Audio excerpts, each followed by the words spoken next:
Welcome to Life Stories, where we share powerful, real life journeys of resilience, redemption, and the quiet strength found in unexpected moments.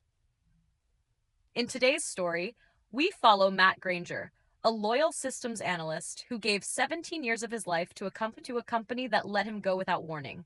But behind his calm exit was a secret plan, one that would uncover a multi-million-dollar fraud and change everything. Subscribe to Life Stories to begin today's unforgettable journey of betrayal, justice, and what it truly means to rebuild from the ashes. Let's begin. They say loyalty means something, that if you work hard, keep your head down, and do right by people, it all comes back around eventually. Maybe that's true in some worlds, but not in the one I found myself standing in on a gray Monday morning, staring into the eyes of a man who clearly didn't care that I had given him 17 years of my life. "My hands are tied, Matt," Brandon Ellis said without much emotion, like a guy reading bad news from a teleprompter. "We're eliminating your position. Clean out your desk by the end of the day." I didn't say anything at first. Behind him, through the glass office window, I could see the early autumn drizzle streaking down the skyline of downtown Phoenix. The desert city was cooling off at last, and the irony wasn't lost on me. Things were just starting to settle outside, while my entire world was quietly catching fire inside. Sitting to the side was Lindsay Carr from HR, legs crossed, a folder in her lap, eyes not meeting mine. That told me everything I needed to know. This wasn't a conversation. It was an execution. I nodded. Just once. No arguing, no pleading, no scenes. That's not who I am. Never was. I'd built a career on being steady, on solving problems, staying late when no one asked, training the fresh-faced coders who came and went like seasons. Most of them didn't even know how deep the systems went.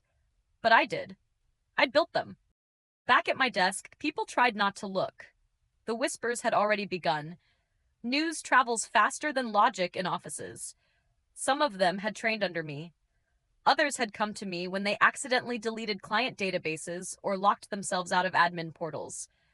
They were good people, young, smart, but none of them really understood what held this place together. They thought the cloud did, but the cloud still needs the ground to stand on.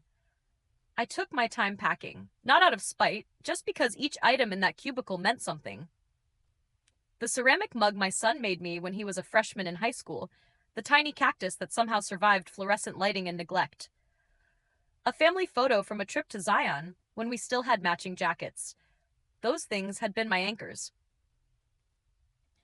Bethany from marketing stopped by, visibly rattled. "Matt, this is crazy. You practically built this place." I gave her a small smile. "Companies change direction. But without warning?" Her voice rose a little, then she caught herself. "After everything you've done, it's fine," I said quietly. It wasn't fine. Not even close. But I didn't want pity. I wanted to leave with whatever grace I had left. As I left the office for the last time, I felt Brandon's eyes on me from his doorway. No goodbye. No handshake. Just watching, like a security camera with a tie. They didn't know what I knew. Not just about the servers and the custom scripts buried 3 layers down, but about the audit trail I'd built, the security system I designed at legal's request years ago after a minor internal scandal. I'd been documenting everything ever since, not because I expected this, but because it was the right thing to do. I sat in my car for a long moment before driving home. The building loomed behind me, 12 stories tall, and I remembered when it was just 2 floors in a rented business park. I'd been there through it all. Through my daughter's kindergarten graduation, through my wife Laura's cancer scare, through Christmas mornings delayed because the firewall crashed on a holiday weekend. I never complained. Not once. Loyalty had meant something to me. It just didn't mean anything to them. As I started the engine and pulled away, I thought of one thing. Wednesday would be interesting, and for the first time that day, I almost smiled. Tuesday morning felt strange. No alarm, no morning traffic, no reason to shave. Just me, sitting at the kitchen table with a mug of coffee and silence thick enough to touch. Laura set the cup beside me gently, like she always did. After 19 years of marriage, she knew when to ask, and when to simply be there. She didn't speak right away. She didn't have to. "I'm going to the store," she said after a while, touching my shoulder. "Need anything?" I shook my head. When she left, I went to my home office, sat down, and opened the bottom drawer of my desk. Inside was a small, nondescript flash drive. One of several. Years ago, when I built Redstone's internal audit system, at the legal department's request, I had insisted on keeping offsite backups in case of emergencies. They'd signed off on it and forgotten. I hadn't. I plugged it into my personal laptop and began reviewing files. There they were, records of financial transfers to High Ridge Integration, a vendor no one had ever mentioned. Nearly $1.8 million sent to a company that barely existed. Its registered address? A UPS box in Mesa. The listed owner? Kyle Eastman. A quick search told me he was CFO Trevor Eastman's brother-in-law. That wasn't just unethical. That was criminal. But what really chilled me were the timestamps. The payments had started 18 months ago. Around the same time, Trevor had requested expanded access to our financial approval systems. And right around when my own admin permissions had started quietly changing. I leaned back in my chair, staring at the screen. My fingers were steady, but something cold was moving through me. Not fear, not rage, something sharper, focused. They thought I was a relic, a loyal old engineer who wouldn't notice a thing. But I had noticed everything. I always had. My phone buzzed. It was Miles, a junior analyst I'd mentored over the past 2 years. "Sorry about what happened, Matt. Total BS. Just wanted to say thank you. Also, that new consultant, Nate, already moved into your old office." Of course he had. They needed me gone before someone connected the dots. They thought firing me would erase their tracks. But they underestimated the man in the corner who had always seen too much. I drafted a message to Redstone's board of directors, laying out the basics. But then I paused, finger hovering over the send button. Too direct, too emotional. They'd brush it off as the bitterness of a fired employee. I deleted the draft. This needed strategy, timing, proof they couldn't ignore. Tomorrow was Wednesday, board meeting day, quarterly financials, bonus approvals. The perfect time to drop a match. That night, Laura asked, "What are you going to do?" I looked at her, really looked. This woman had weathered life with me, raised our children beside me, sat through late-night takeout while I fixed server outages from the dining table.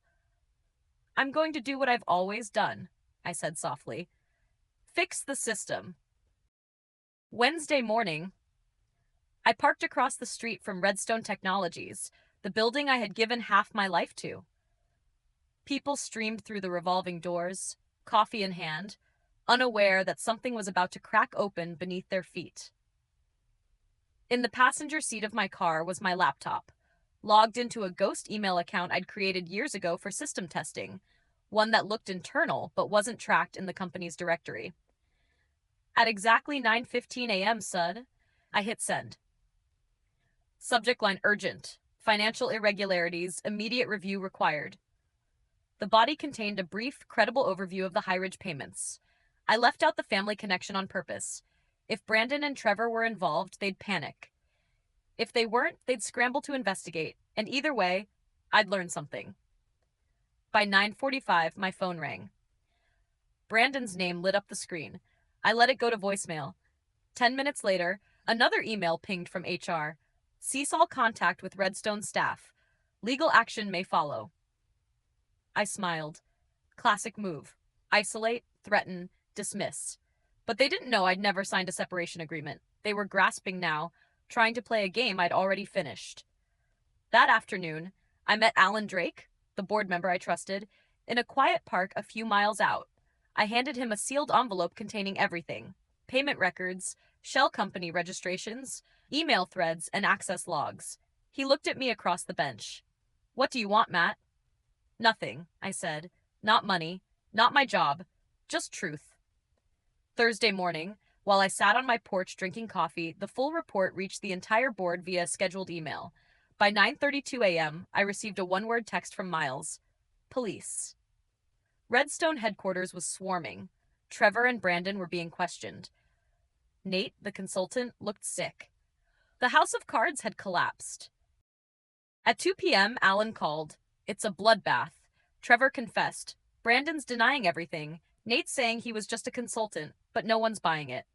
He paused. The board wants you back. Not just your old role. We're creating a new one. Chief Information Security Officer. Direct board access. Full autonomy. You interested?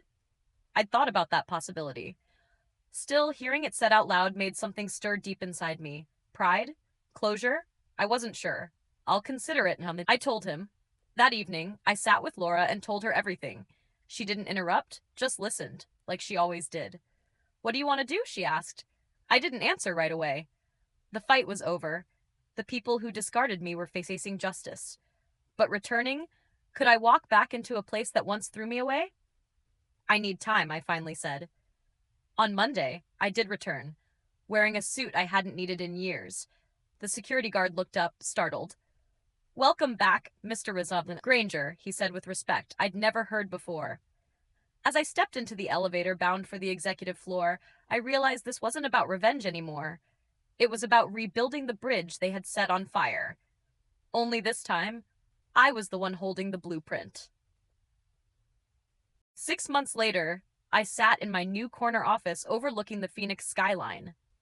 A quiet hum filled the room, the sound of a department finally running smoothly, without secrets hiding in the shadows. The company had recovered. Most of the stolen funds were traced and returned. Trevor Eastman pled guilty. Brandon Ellis lost everything and was still fighting charges he couldn't explain away.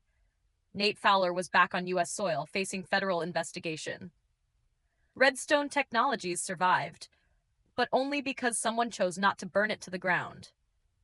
My old team now reported to me. I promoted Miles to lead daily operations. He had potential. He just needed someone to believe in him. I knew what that felt like.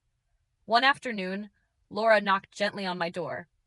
Ready for lunch? She asked with that same knowing smile that had carried me through every storm. As we walked through the office, conversations paused, not out of fear, but respect. These people knew what had happened, and they knew I could have destroyed this place. Instead, I chose to fix it. Outside, the October sun warmed our faces as we headed toward our favorite diner. My phone buzzed, an email from Alan Drake. Board unanimously approved your new security budget. No objections. I slid the phone back into my pocket and smiled. Laura noticed. What is it?